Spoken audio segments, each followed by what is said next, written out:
मेरी दवा की दुकान थी और उस दिन दुकान पर काफी भीड़ थी। मैं ग्राहकों को दवाई दे रहा था। दुकान से थोड़ी दूर पेड़ के नीचे वो बुजुर्ग औरत खड़ी थी। मेरी निगाह 2-3 बार उस महिला पर पड़ी तो देखा उसकी निगाह मेरी दुकान की तरफ ही थी। मैं ग्राहकों को दवाई देता रहा, लेकिन मेरे मन में उस बुजुर्ग महिला के प्रति जिज्ञासा भी थी कि वो वहां खड़े खड़े क्या देख रही है। जब ग्राहक कुछ कम हुए तो मैंने दुकान का काउंटर दुकान में काम करने वाले लड़के के हवाले किया और उस महिला के पास गया। मैंने पूछा, क्या हुआ माताजी, कुछ चाहिए आपको? मैं काफी देर से आपको यहाँ खड़े देख रहा हूँ, गर्मी भी काफी है, इसलिए सोचा चलो मैं ही पूछ लेता हूँ, आपको क्या चाहिए? बुजुर्ग महिला इस सवाल पर कुछ सकपकासी गई, फिर हिम्मत जुटाकर उसने पूछा, बेटा मेरे 2 बेटे हैं, दोनों दूसरे शहर में रहते हैं। हर बार गर्मी की छुट्टियों में बच्चों के साथ मिलने आ जाते हैं।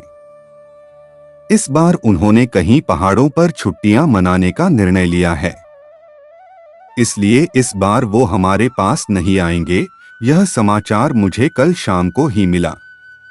कल सारी रात ये बात सोच सोच कर परेशान रही, 1 मिनट भी सो नहीं सकी। आज सोचा था तुम्हारी दुकान से दवाई लूंगी, लेकिन दुकान पर भीड़ देखकर यही खड़ी हो गई। सोचा जब कोई नहीं होगा तब तुमसे दवा पूछूंगी। हाँ हाँ बताइए माँ जी, कौन सी दवाई चाहिए, अभी ला देता हूँ। बेटा कोई बच्चों को भूलने की दवाई है क्या?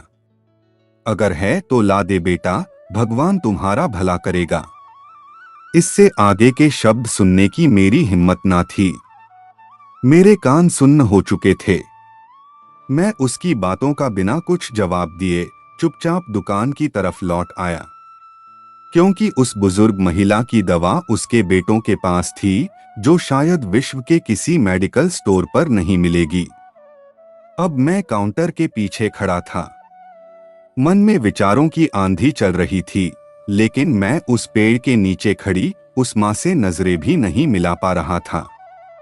मेरी भरी दुकान भी उस महिला के लिए खाली थी। मैं कितना असहाय था, या तो मैं जानता था या मेरा भगवान।